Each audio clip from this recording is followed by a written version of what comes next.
Hi friends, welcome back to my channel. இன்றைக்கி என்ன பார்க்க போகிறோன்னா ஒரு vlog. நீங்கள் தமிழ்லேயே பார்த்துருக்கலாம், நாங்கள் ஊருக்கு போகலான்னு பிளான் பண்ணியிருக்கோம். அதுக்கு முன்னாடி நாள் ப்ரிப்பரேஷன் தான் என்னென்ன பண்ணலான்னு ஃபஸ்ட்டு டீயை போட்டு குடிச்சிட்டு ரியா குட்டி ஸ்கூலில் ஓப்பன் மீட் இருந்தது, அதை போய் அட்டன் பண்ணிட்டு வந்தோம். வீட்டில் இருக்க வெஜிடபிள் எல்லாம் காலி பண்ணோம்ல, ஃபஸ்ட்டு கேரட்டையும் பீட்ரூட்டையும் ஜூஸ் போட்டுடலான்ட்டு டக்குன்னு போட்டுட்டு இருந்தேன். ஃபஸ்ட்டு ஜூஸை போட்டு எல்லாம் ஒரு டம்ளர் குடிச்சிட்டு அதுக்கப்புறமா தான் நான் எல்லா வேலையை பார்க்க ஆரம்பித்தேன். ஆல்ரெடி சடனாக பிளான் பண்ணதுன்னு நான் ஆல்ரெடி சொல்லியிருக்கேன். இங்கே அன்றைக்கி பார்த்திங்கன்னா நிறைய வெஜிடபிள் நான் வீட்டில் வாங்கி வச்சுருந்தேன். 1 வீக்குக்கு தேவையானது. அது எல்லாமே எப்படி தான் காலி பண்ணுறதுன்னு யோசிச்சுட்டு கொஞ்சம் கொஞ்சமாக பண்ண ஆரம்பித்தேன். ஃபஸ்ட்டு நெல்லிக்காய் இருந்தது, அதை எடுத்து வேக வைக்க வச்சுட்டேன்.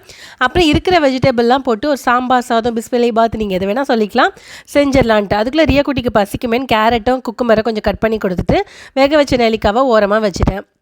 இப்போ சாம்பார் சாதம் செய்கிறதுக்கு என்கிட்ட என்னென்ன வெஜிடபிள் இருக்கோ அது எல்லாமே கட் பண்ணி வச்சுட்டேன்.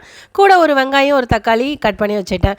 ஆயில் இல்லாமல் போயிடுச்சு. அதுக்கப்புறம் அதையும் ஆயிலை பிரித்து ஊற்றி அதுக்கப்புறமா சாம்பார் சாதத்தை தாளிக்க ஆரம்பிச்சிட்டேன். அக்கா செய்கிற மாதிரி இந்த சாம்பார் சாதம் ரெசிபியை நான் டக்குன்னு காமிச்சிடறேன். ஒன்றும் இல்லைங்க, ஒரு குக்கர் வச்சுட்டு அதில் ஆயில் விட்டுட்டு கடுகு, சீரகம், வெந்தயம், மிளகு, அதுக்கப்புறம் காஞ்ச மிளகாய், அப்புறம் பெருங்காயத்தூள், இது எல்லாமே போட்டு நல்லா வதக்கிட்டு அதுக்கப்புறமா எடுத்து வச்சுருந்த ஒரு வெங்காயத்தை சேர்த்து நல்லா வதக்கிக்கணும். கூட கொஞ்சம் கருவேப்பிலை போட்டு நல்லா வதக்கிக்கோங்க.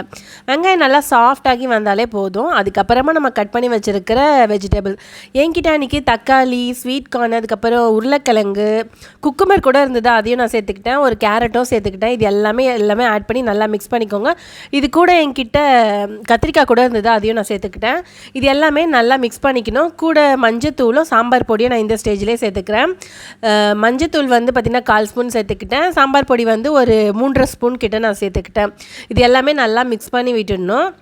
இந்த அளவுக்கு நல்லா மிக்ஸ் பண்ணி விட்டதுக்கப்புறமா கொஞ்சமாக தண்ணி விட்டுக்கலாம் நம்ம, ஏன்னா மசாலா கருகாமல் இருந்துக்கொள்ளுங்களா, அதுக்காக தான்.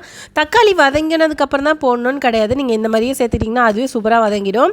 நான் 1 கப் அரிசி 1/2 கப் அளவுக்கு பருப்பு எடுத்திருந்தேன். 1 கப்புக்கு 4 விதத்தில் நான் 1.5 கப்புக்கு 6 கப் அளவு தண்ணி விட்டுருந்தேன். ஆட் பண்ணி நல்லா கொதிச்சதுக்கப்புறமா அரிசி பருப்பு ஊற வச்சுருந்தேன். நல்லா கொதிச்சதுக்கப்புறம் ஆட் பண்ணிவிட்டு இது கூட கொஞ்சம் புளி தண்ணி 1/4 கப்பும் 2 டீஸ்பூன் அளவுக்கு வெல்லமும் சேர்த்து குக்கரை மூடிட்டேன். நல்லா ஒரு 3 விசில் விடுங்க. நம்ம நெல்லிக்காய் வேக வச்சுருந்தோம் இல்லைங்களா, அதில் தேன் நெல்லிக்காய் பண்ணலான்னு சொல்லிட்டு தான் 4 டீஸ்பூன் நாட்டு சர்க்கரையை கொஞ்சம் தண்ணி விட்டு கொதிக்க விட்டு அதுக்கப்புறமா எடுத்து வச்சுருந்த நெல்லிக்காய் இதில் ஆட் பண்ணி ஒரு 10 நிமிஷம் லோ ஃப்ளேமில் வச்சேன். இந்த மாதிரி ஒரு கம்பி பதம் வரும். அதுக்கப்புறமா ஆஃப் பண்ணிவிட்டு ஒரு கப்பில் மாற்றி வச்சுட்டேன். இதை அப்படியே ஃப்ரிட்ஜில் வச்சோன்னா அப்படியே இருக்கும். வெளியே வச்சுருந்தோன்னா ஒரு 4 டேஸ் வரையே வச்சு சாப்பிட்லாம். ரொம்ப டேஸ்டியாக இருக்கும். கண்டிப்பாக ட்ரை பண்ணி பாருங்கள். அதுக்கப்புறம் என்ன, சாம்பார் சாதம் சூப்பராக ரெடியாகி வந்துடுச்சு. நல்லா தலைன்னு எவ்வளோ நேரம் ஆனாலும் ரொம்ப கட்டியாக ஆகாது. இந்த பதத்தில் செஞ்சு பாருங்கள். அதுக்கப்புறம் என்ன, என் பொண்ணுக்கு கொஞ்சமாக சர்வ் பண்ணிவிட்டு மீதி இருக்கிறத நான் ஹாட் பேக்கில் போட்டு எடுத்து வச்சுட்டேன். அதுக்கு கூட தொட்டுக்க ஏதாவது செஞ்சுக்கலாம், சிக்கன் ஏதாவது வாங்கி ஃப்ரை பண்ணிக்கலாம்னு சொல்லியிருந்தாரு. சரி ஓகேன்னு சொல்லிட்டு நெக்ஸ்ட்டு அம்மா வீட்டுக்கு போனேன். திடீர்னு சடனாக பிளான் பண்ணனால அம்மா வீட்டில் போய் ஊருக்கு போகிறோன்னு சொல்லிட்டு வரலான்னு சொல்லிட்டு போனேன். எங்கள் வீட்டில் நிறைய ரோஸ் பூத்து இருந்தது அம்மா வீட்டில். அதெல்லாம் பார்த்தோன்னே எனக்கு ஆசையாக இருந்தது. இந்த மாதிரி கட்டிகிட்டு இருந்தேன். நான் அழகாக பூச்செண்டு மாதிரி ரெடி பண்ணிகிட்டு இருந்தேன். அது கொண்டையிலலாம் வச்சா அழகாக இருக்கும். எனக்கு ரொம்ப பிடிச்சிருந்தது. அன்றைக்கி கொஞ்ச நேரம் அம்மா வீட்டில் டைம் ஸ்பெண்ட் பண்ணிவிட்டு வீட்டுக்கு வந்துட்டோம். நைட் வரவே லேட் ஆகிடுச்சு.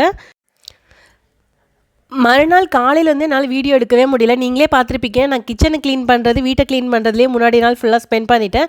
ஸோ காலையிலேருந்து பேக்கிங் ஒர்க் தான் நடந்துட்டு இருந்தது. அதுக்கப்புறம் ஈவினிங் பஸ்ஸுக்கு கிளம்பியாச்சு.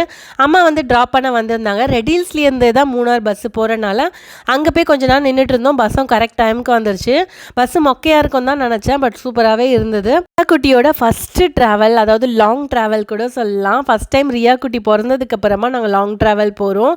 ரொம்ப எக்ஸைட்மெண்ட்டாக, ரொம்ப ஜாலியாக இருந்தது. இதுக்கு முன்னாடியும் போயிருக்கோம், பட் எங்கள் ஃபேமிலி எல்லோரும் சேர்ந்து போயிருக்கோம். இப்படி தனியாக 3 பேர் போனது ஃபஸ்ட் டைம் தான் நாங்கள். அது ரொம்ப ஹாப்பியாக இருந்தது, ரொம்ப எமோஷ்னலாக இருந்தது. நெக்ஸ்ட்டு வீடியோவில் மூணாரில் என்னென்ன பண்ணுன்றதை நான் காமிக்கிறேன். இந்த வீடியோ பிடிச்சா லைக் பண்ணிவிட்டு சப்ஸ்கிரைப் பண்ணிக்கோங்க. தேங்க்யூ.